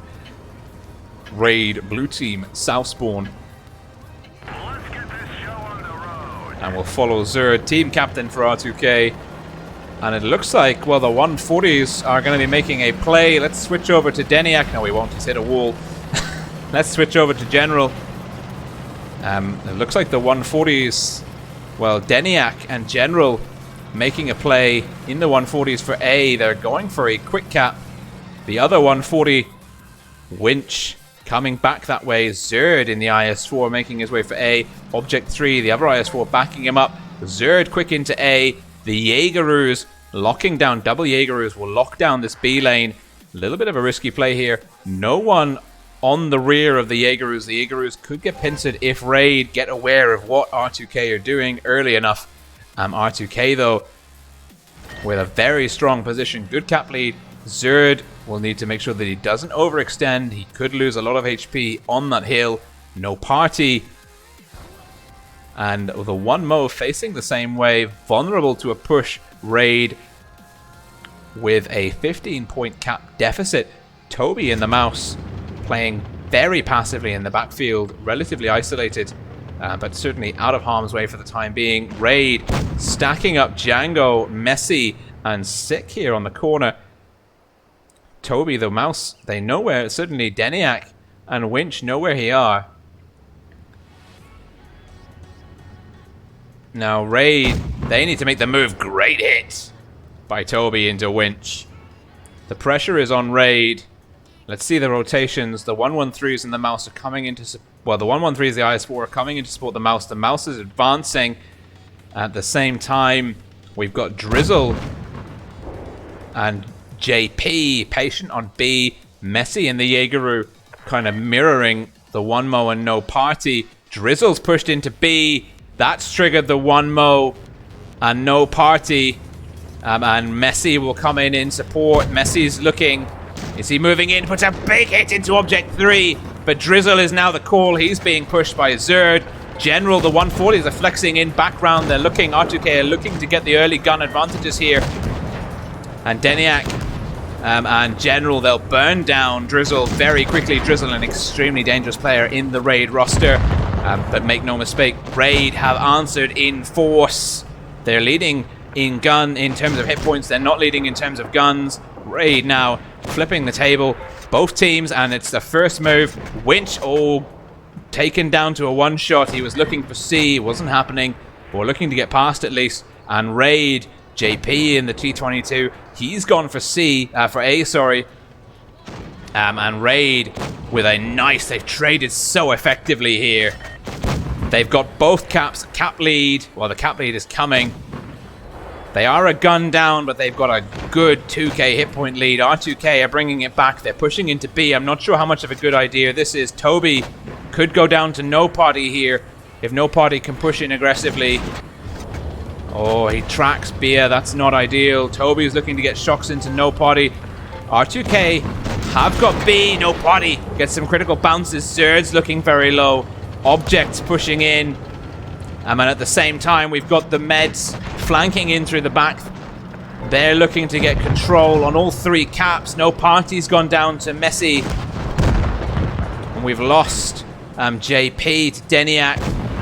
It's a 4-on-4 situation. But the hit points are so far in the favor of Raid. And Beer, well, it looks like Messi's going to shut down Object 3. He does. And now Beer is getting into B. A is still Raid's. Beer takes down the one Mo. Deniak, it's just two 140s on the table with 1,000 HP between them. Winch and Deniak. Deniak, well, Sick takes down Winch. Deniak will be going down. There's no two ways about it. Raid responding in force. We're tied up 1-for-1. Raid just trading more effectively throughout. I'm not sure how that happened. I think R2K's push into B early on, the first kind of push that we saw when Drizzle came into B, they just bled too many hit points in that initial engagement and were always chasing that on the back foot. Although they did pick up the early kill on Drizzle. You can see poor Drizzle here, the sacrificial lamb.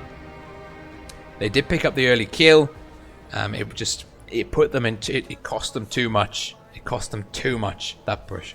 And really great call by Raid. And Toby, unsung hero, off on the flank, really controlling that part of the map by himself, giving Raid the leverage to execute that great flank and counter push in behind R2K when they barreled across B into Drizzle in the IS-4. But it's 1-1. We're coming out now of Dynasty's Pearl into Faust. We can expect some faster gameplay.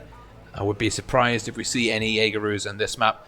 E50Ms, 50Bs, Batchats, and Russian mediums should be the order of the day. Backed up maybe by some 268s and general. Well, that's your standard Clan Wars tournaments roster right there. Would be a surprise to see the 215B come into Faust. There are some positions for it, but certainly it's not as strong as an E50M in general in most places of the map. So R2K Raid tied 1-for-1 coming out of Dynasty's Pearl.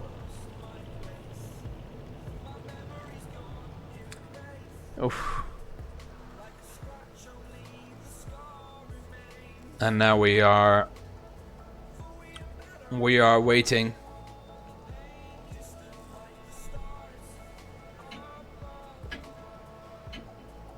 Oh, R2K. A last minute change in the lineup. They're living dangerously. We're going in. Once more, the honor without his professional avatar. Shame. Shame. I expect to see nothing but gold from the teams here tonight. R2K, red team, south spawn. Raid, blue team, north spawn. R2K, 150B, Batchat, E50M, IS4, 268, 140, 113. Raid, double IS7, double E50M. It's interesting to see the IS7s featuring a little bit more. And both teams, it looks like R2K are going to get the D before Raid gets C.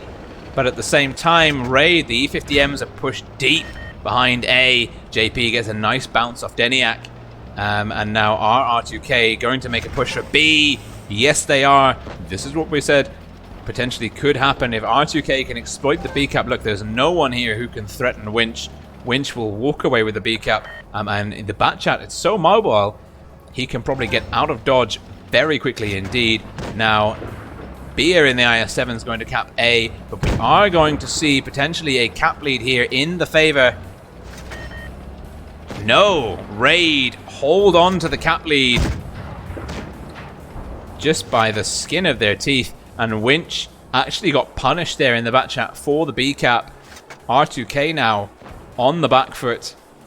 Winch getting blind fired by Django. And for Raid, we've got a cluster of 3 here. The Batchat 25T Sick in the 268. So the two TDs covering C. The Batchat from Raid rotating around to D. The IS-7s and E50Ms playing on A.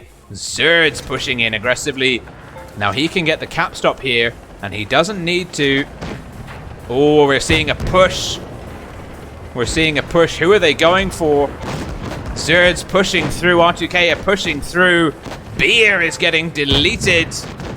Beer's hanging on. The 1-mo got punished. Taken down by Toby. It's a gun down apiece, but R2K are leading in terms of the hit point stakes. They've also picked up a second kill. The E50Ms, the TDs have set up a nice gun line here. Toby's flanking in through the back. No Party's looking very low. It's Toby going to pick up No Party. 2 guns down, but we've just lost JP in the E50M. R2K, a nice cluster. It's a 5-on-4, but Raid now leading with the hit points, but Messi is looking low. Deniak getting a ram kill. Sick will have a shot in the chamber. Can he finish off Deniak? I think he will. He does. Great target priority. He's getting pushed. Will he drop off the ledge? He does. It cost him 74 HP, but it's a good trade. The Honor's behind Django. It's a 3-on-3. It's going very, very close indeed. It looks like Django's going to get a big shot into objects. 800, it's a max roll. The Honor in the 140, looking to finish off Django. And now it is a Batchat with one more shot in the chamber versus the Honor. The Honor doesn't quite pick up the bounce. The Batchat, 1000 HP versus 687 HP between the Honor. Oh my goodness me. Toby, run Toby. The Honor is going to get a big hit. Object gets a big hit.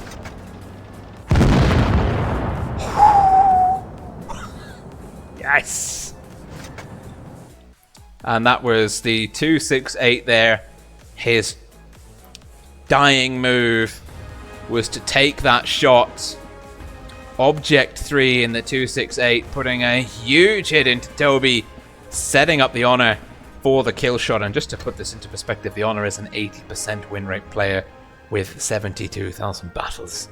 Like, that is insane. But Raid now... Sorry, I'm a little bit busy. Raid now on the back foot. Of course, best of 7 being 2-1 down isn't such a big deal. Of course, if this was best of 5, it would now be match point. If for those of you who know me, I am a huge advocate of higher best of number formats. Certainly, I think best of 5 should be the minimum for most engagements, other than the kind of initial stages of a strongest versus weakest matchmaker, where best of 3 is sufficient. But here, and in like grand finals, for example, the qualifiers, best of 5, the minimum, best of 7 that we're seeing in this double elimination top 4 format, very good. And the best of 9 grand final that will be held, I believe, on Saturday, the 27th of April. Well, that is a whole lot of win. And R2K, well, triple 50Bs, double 140s. This is what we're saying. R2K running very fast, very aggressive lineups. Raid still bringing Jaegeroos, E3s. Raid, the slower, more armored, kind of better paced team. R2K, that glass cannon format. They've proved they know how to make it work. But I am, triple 50Bs. It's such a knife edge. It can go so well, or it can fall so flat on its face. But certainly all the guys in the R2K roster this year are superb players. And if anyone can make a glass cannon lineup work, it is R2K. And now they'll be seeing each other's lineups for the first time. R2K will be thinking, okay, we know we've got them on speed. Raid will be thinking, okay, we know that R2K are bringing a lot of burst damage to the table. We need to make sure that we're not isolated, that we don't overextend. These are the kind of thought processes going through the heads of the players and the commanders on the field. Now the 50Bs, expect them to stick together. There is about 3,000 damage. There is not a tank in the game that 350Bs can't burn down. Deniak gets a nice bounce on Drizzle. Bia takes a huge hit. And that was from Object 3. Was it from Object 3? It must have been from one of the TDs. And there's only one TD. And the 50Bs, they were going for B, but the 1Mo's already bled a bit of damage. Dodges a big shot from Sick in the 268. R2K with the quick cap on A. The 140s and 50Bs carving out that raid. Playing pretty slow. I think they've kind of lost. They had the opportunity to get a cap lead here, but you see this. They know R2K have the burst damage. Look how clustered they are. They know that if they get separated, if they get caught out of position, the 50Bs will end them. But it's a good job. They've taken the 1Mo down to 1.2k damage. That reduces his effectiveness significantly. The soft target that is the 50B does not like having a shallow hit point pool. And Toby now spotting through here. And now it is JP to push up. And Winch shot by Toby. Toby connecting. R2K, they bled quite a bit of hit points. B is the only one to lose HP from Raid's side. Winch deciding that he wants none of the C action. R2K and the Honor, well, he'll have an important role. Object 3 is the heavy hitter for R2K. It's going to be probably the first real kind of standoffish kind of game that we've had this evening. R2K, they want B, they can't have it. Raid potentially could take C. They're not sure if they could get it. Where's Zerd going? That's an interesting question. Zerd playing passively. The 50Bs waiting in the backfield. We talked about these kind of bait strats. The 50Bs here are a sucker punch in the making. What R2K want is for Raid to think that the Honor is alone, push through, and then the 50Bs will come out and catch a Raid tank in the open. But Raid are no slouches. They know that is probably the case. They know the 50Bs are on the table. They won't be making silly mistakes like that. Now Drizzle potentially, no. It's very passive. R2K with the cap lead, getting A before Raid got D. Raid rotating their forces round through C. Toby, the Batchat, the fastest tank, he can quickly retreat to the bulk of Raid's forces whilst also spotting effectively. The Honor taking pot shots here at Drizzle. And it looks like Raid are putting pressure on C at the same time. Zerd is making that critical move for B. Gets a HE reset. Messi is taking a bit of damage. Raid will stack up the cap lead potentially here. But it's cost them a lot of HP. No, they don't. R2K, Zerd, great timing. Gets B just in time to hold on to the cap lead. Raid, all 7 of their tanks, with the exception, 6 of the tanks with the exception of Toby, in this kind of pocket between D and C. Now, is this an effective area to defend from? Toby's got good eyes over the left flank out from D at the same time. JP, the E50Ms can play. The E50M IS4s can play nice positions over C. R2K can hold. R2K can afford to hold, but certainly the team that can kind of put the first cap pressure or make the first move at the right time will have a tremendous advantage going into the late phases of this game. Raid will need to get a cap stop, probably on B, or take down a gun. Now Zerd on B offers them the opportunity for both. Django takes a hit from Object 3. Nice HE roll there from the 268 Chaser. And Zerd, look at this. He's dug in. No one can get him there on B without exposing themselves to the gun line. Winch is calling attention to this kind of the section between D and A. There's not really anything there. We know Toby is there, but there's no support. If Raid make a push, it's going to be through into the 50Bs. We've got a minute, just under 2 minutes of playtime left. R2K are in a very, very strong position here. R2K, and it looks like Drizzle will be making a play for B. Great connection into Deniak. That was nice. And Drizzle making a stop on B. It's going to be, is it too early? Have they triggered it too early? Zerd and Raid have got the cap lead fractionally. R2K need to respond. They're looking for a gun. The 50Bs are pushing in through the middle, but there is Sick and Bia.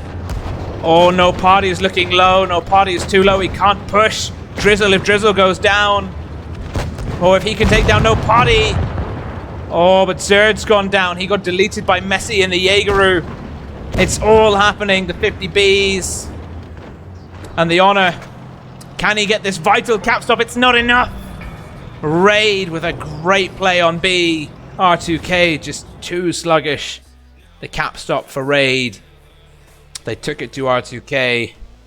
And now Raid tying it up. 2-2. One game for each team. First on Dynasty's Pearl. And then on Faust. Now we're going to Naval Frontier. Are we on track for another tiebreak? Certainly these two teams, when they first met, R2K won 3-2. Then when they met in the second fixture of the round robin phase, Raid won 3-2. They're as evenly matched as it comes when it comes to head-to-head results. And neither team can afford to underestimate the other. This is...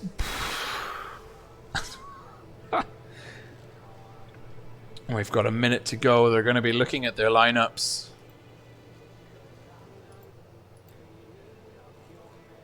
Oh my goodness me. And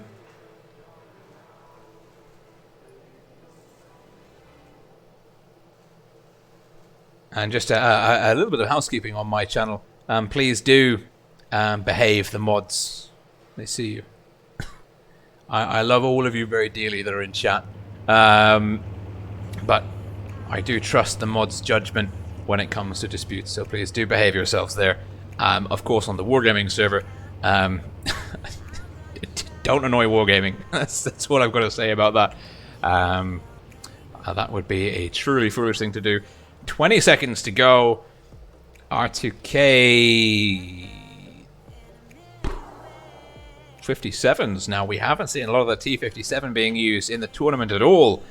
So seeing two of them being brought onto the table at the same time as double Batchat, double 50B, or single 50B, my apologies, with an IS-7. Zerd loves that IS-7. This is absolutely cracking.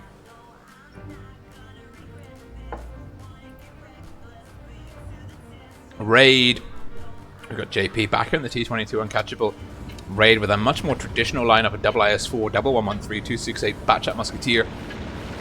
R2K with these experimental curveball stratagems that they're rocking. Absolutely insane. There's no party. Is he going to be the player barreling into C early? We'll have to wait and see. It looks like R2K and Raid have got the same idea. Mutually spotted Messi and no party. No party, of course, faster into C. No one playing. Oh no, not true. There's a T-57s and the IS-7. 3 tanks from R2K up here. Object 3 and Deniak in the T-57. Zerd in the IS-7. Now Raid haven't made a play for A or B. They are on the back foot. Teams tied up 2 for 2. Of course, the first team to 4 takes it. Now at the last, 50 seconds into the match, it's Toby in the 113, backed up by Bia. Bia takes a hit from the 1-mo. The 50B spotted, doesn't trade effectively. Bia gets out the best from that engagement, but fractionally. Now R2K with a 65-point cap lead. That is a 1 kill difference. That would 1 kill would swing it back in the favor of Raid. Bearing in mind that a kill is plus 40 for the killing team, minus 40 for the killed team. So anything under that 40 point, anything under that 80 point difference is swingable in a single kill. So it's not a tremendous lead, but it is enough to give R2K the breathing space and winch the 313 camo. My favorite camo on the mouse, if we're being honest. Playing a very cheeky, this is a TD spot typically, or your medium tanks will rock here in randoms. And he's playing this very well. It might get a shot into Toby if Toby peeks. Surely Toby knows he's there. It looks like Raid are now stacking for push across the top. Toby deciding he doesn't want any of that. I don't want to miss the action. Toby will take a shot for sure. Zerd He's got some good angles here. The T-57's stacked nicely behind him. And Django under the radar, backed up by Drizzle into C. Raid taking the lead out from underneath R2K. That's what we said, heavy tanks hold down. They've got the room to work that C cap. And Zerd gets punished in a crossfire. 977 HP. Took a hit there from Sick and Messi. The 268 and Batchat respectively. R2K, no slouches. Winch on B, General on A. It's a 2-cap advantage to R2K. But now they are going to get rushed. Zerd, Object 3, Deniak. Now the question is, do they turn and fight or do they run? No Party takes a hammering. Raid leading in terms of hit points. The 57s bleeding. The 57s. They've got the burst DPM potential here, but now they're on a drum reload. Deniak on the run reload. Zerd is down. B is down, but now the 57s are in trouble. Here comes Messi. Messi takes a hit on the crossing. Drizzle, Django, all pushing in. They're calling Object 3. Object 3 will go down before he gets the drum in. He's down. Deniak might be able to take down Messi. That's probably the one he's looking for. Shot blocked by Django. Oh, hits the gun of Messi. One more in the chamber. But he's going down. There's nothing he can do versus those three. JP and 6 still on the table. Toby with C looking to get stuck in. Deniak's down. It's now a 6-on-4, but it's 2 caps on 1. R2K still ahead on cap points, but they probably will lose this one unless Winch. No, he can't. Toby takes him down, but he gets the ram kill on Messi. General coming in, looking for Messi. The Batchat 25T. Does he get it? He does. Can he run? JP now will probably burn him down. The one mo's gone down to 6. It's a 5-on-2. Surely Raid can't lose this one. Double Batchats. It's not enough. Surely it's not enough. The cavalry has come round the corner. JP. But it's going to be Drizzle to shut down. No Party. Last man standing, General. And that glass cannon lineup.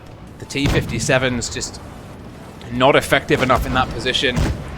And General will be going down to Toby. He won't get the drum reload in time. The 113 will chase him down. Picks up the kill. Amazing. Raid taking the lead for the first time this evening versus R2K. It is now, and look at that, I mean, Raid just dominating the hit point game. I think the double T-57's burst damage effective offensively alone without the IS-7 for support, not a good defensive situation. Zerd going down really opened up the floodgates for Raid to barrel into the T-57s. R2K's forces a little bit too separate. Certainly Winch in the mouse, very capable tank, but just too slow, not able to support. And the double Batchats, again, burst damage, useful offensively, but on the back foot, very difficult to utilize that effectively.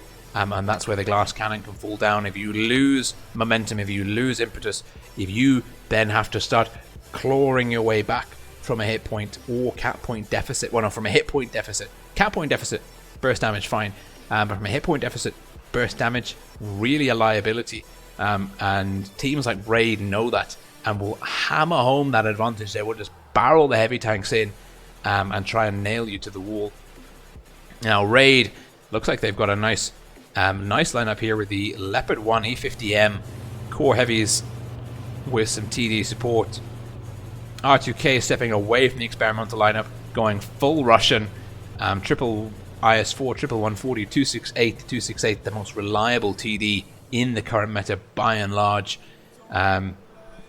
In terms of advantages, R2K with the 3 mediums will pip Raid in a medium engagement, but I don't think Raid will be using the E50M and the Leopard 1 in synergy. They'll be doing different things in different parts of the map, probably. Remains to be seen.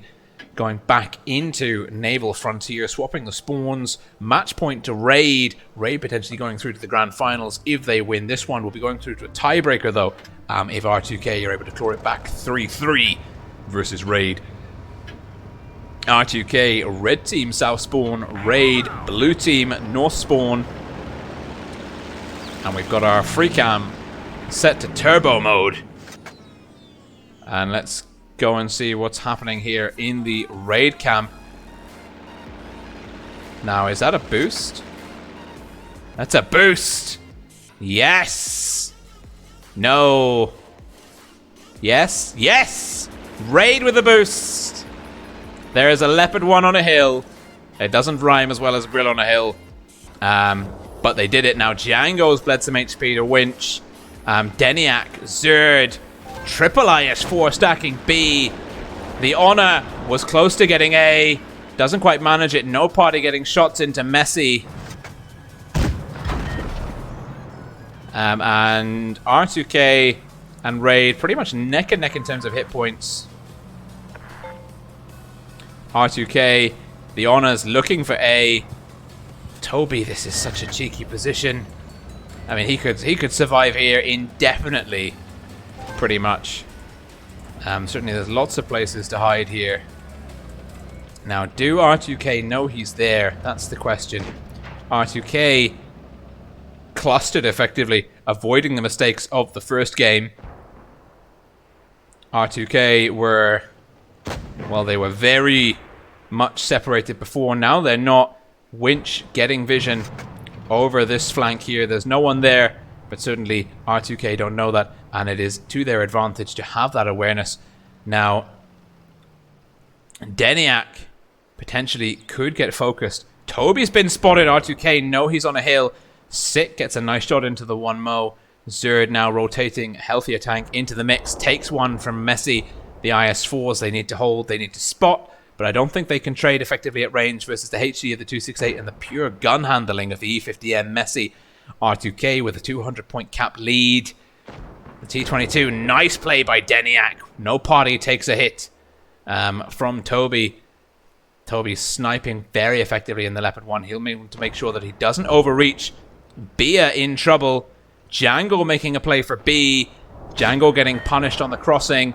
Zerd now coming in to brawl Django. Does he have support? He takes a hit from Drizzle. Zerd playing very aggressively. Oh, Zerd's in trouble. Django's in more trouble, though. Gun advantage to R2K. Zerd needs to stay safe. At the same time, we've got Winch brawling JP, the T22, probably outplaying the 140 here on the hill. R2K just need to hold strong, though. They've got a really solid cap lead. If they can just survive, they're taking down Beer and Toby. Now they're 50 points on the goal. They've taken down Messi, and that's enough. And you can see here the 140 comprehensively outplayed by the T22, but the action, the critical stuff, all on B. And R2K tied up 3 for 3. Yes. Wonderful, absolutely wonderful. I'm accepting friend requests. I'm denying platoon requests. It's the order of the day. It's just how it is. I'm a busy man. I don't know if you can see this. And yeah, look at this. A nice boost strat, but Toby in the Leopard 1. I don't know, maybe it was R2K's positioning.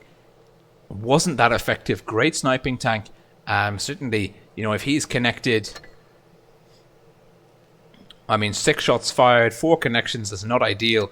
That's not a good 66% hit ratio. It's not ideal.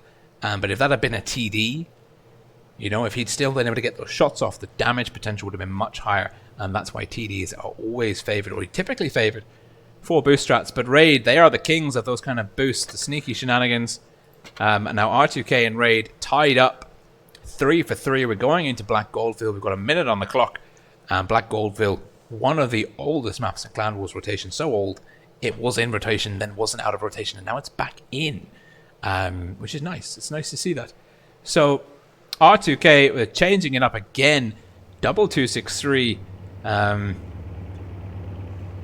not sure how they're going to use those. Now, the 263s could be effective in the cave. They could also be effective in the city down towards the lower cap. I think it's the A cap on the hill.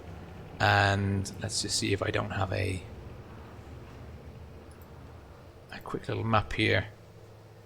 Yeah, it's the A cap on the hill, B cap in the middle on the road, kind of splitting the distance, very open, very exposed. That linchpin cap that we were talking about before. C in the city. And both teams with the tools to go either way. kind of no super heavy, no super fast lineups. R2K with the double 140s, pipping Raid's STB1 in terms of mobility, but Raid bringing triple WZ113 as a Chinese heavy, a very fast, very effective DPM, relatively high DPM for a heavy tank. And you can see Raid, blue team, Southspawn dropping 4 speed boosts, R2K 3 speed boosts dropped, R2K going up in force. R2K really making their way up. The 140s going straight for their hunting grounds in the cave. At the same time, Raid, and that is a great call, the IS-4 there. Drizzle into B. And the 113s, they're so fast. And 3 of them, you've got 2, Django and JP, in great defensive positions. Whilst Messi is able to cap C. And that is a nice early cap point lead to Raid. They certainly have the advantage here. Now they can dig into those defensive positions with 2 caps. Drizzle, he needs to try and do something. If he stays there, he will get flanked and spanked. He'll get tanks coming down potentially either side of him. Actually, no, look at this great position here by Toby. Really nice positioning. Toby's got great vision out over here. It would cost R2K a lot of time and position to deal with him. At the same time, he's got a lot of support on the flanks. The 268 Sick, even JP in the backfield can offer cover fire. Raid, though, he is not in a useful position for them. Relatively speaking, R2K have hustled back through their spawn. I guess R2K were not expecting such an aggressive city push from Raid. Now, can they make a push into B? Bia maybe will connect with Zerd or Deniak. Not able to. And let's just see, we've lost our music. We'll play the music again. We're back in the game. And R2K with a very easy cap on B. Although it might cost them Deniak and Zerd because Drizzle's coming in over the top. And Toby is coming in as well. And the IS-7s from R2K are in trouble. R2K bleeding hit points. They're 3k behind. More than Raid trading hyper effectively, taking down Deniak. Zerd's now out of position. The 1-mo in the 50B and Object 3 not really in effective positions. And the 140s and 263s will be getting out brawled potentially here. Winch really biting off more than he can chew. And Object 3 coming in to support. He's looking for Messi, but he gets a hit. Django will look to put a shot in, gets it in. Raid are all over R2K in this game. R2K pushed in exactly as Raid would have hoped. Six gonna be looking to pick up No Party, gets him. The Honor returns a favor. Now it's the Honor and Winch. Oh, they're so low. It's a 50. It's like it's 2-to-1 HP advantage in the favor of Raid. It's so hard for R2K to come back from this. Although the Honor is going to try and ram kill JP, doesn't get it. Winch takes him down. Messi takes down Winch. Toby's gone down the 50B's, cleaning up the 1-mo, but he is about to go down to Bia. Or is it going to be Drizzle with the final kill? Object 3 is down, Messi's down, the 1-mo is down. Last man standing is the Honor, and Raid win it. And great sportsmanship all round. R2K dropping the hammer in too many places at once, potentially kind of pushing for B and C simultaneously. Raid with the defensive position advantage, able to respond very effectively. And that is GG to both teams. Good games, very well played, one and all. But Raid coming from an initial deficit to beat R2K 4-3 in theme, in flavor with their 3-2, 2-3 games from the round robin series.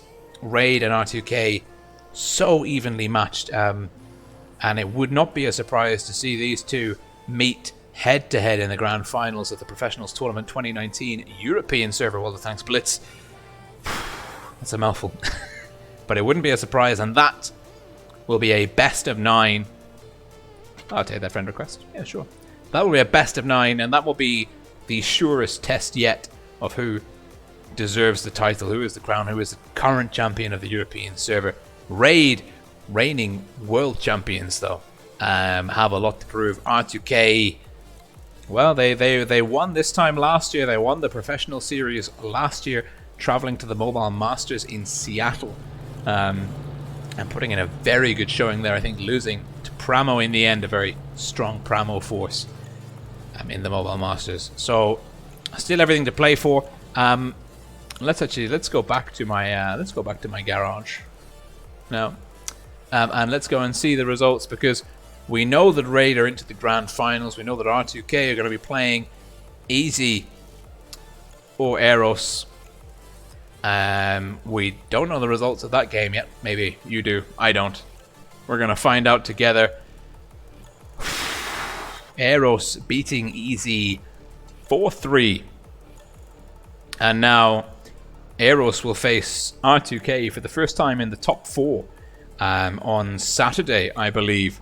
That's the date of the next fixture. We'll have R2K versus Eros, and then the winner of that match on Saturday, the 27th of April, will play Raid in the grand finals, best of 9, to battle it out for first place.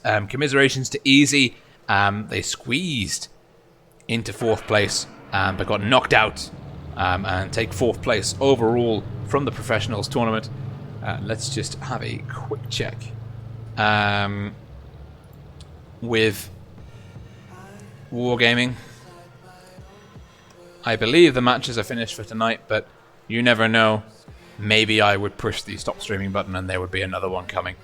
Although that being said, we can just check the tournaments page.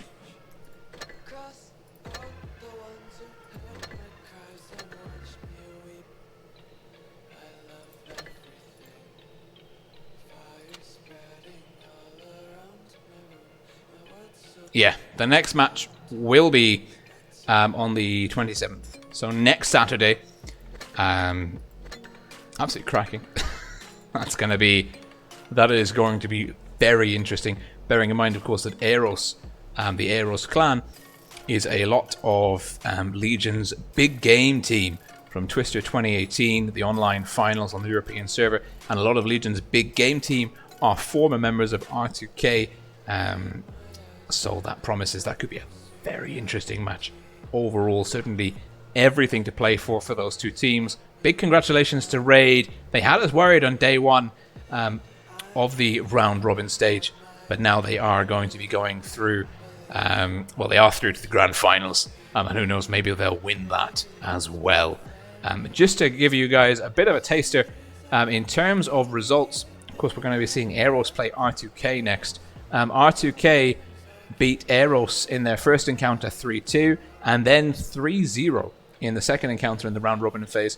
So R2K, number 1 seed coming out of the round robin itself, just being pipped by Raid to the grand final, are the favourites on paper to beat Eros. Of course, Eros, though, a very diverse and dynamic and competent team, will be bringing everything to try and make that grand final versus Raid. So anyways, thank you so much for joining me and Wargaming. Whichever channel you're watching on, I hope you enjoyed the games as much as I did. I had an absolute blast, and I am so looking forward to hopefully streaming the grand finals on Saturday, the 27th of April. I believe the kickoff time, or the rollout time, or whatever you want to call it, is going to be 8 p.m. Central European Summertime, CEST, same as always. So looking forward to hopefully seeing all of you guys then. For those of you who are following the North American server, I will be doing coverage of their top 4, the first 2 rounds of their top 4, later tonight on my channel. So maybe you'll be as crazy as I am and stay up into the small hours of the night to see more tank-on-tank action on WoT Tanks Blitz. Rolling Swarm signing out for now. See you guys. Ciao.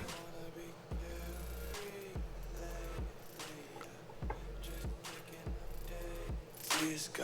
1 too many quarters in my pockets. Count 'em like the 4-leaf clovers in my locket. Untied laces, yeah. Just tripping on day. Dreams got dirty little lullabies playing on repeat. Might as well just ride around the nursery and count sheep.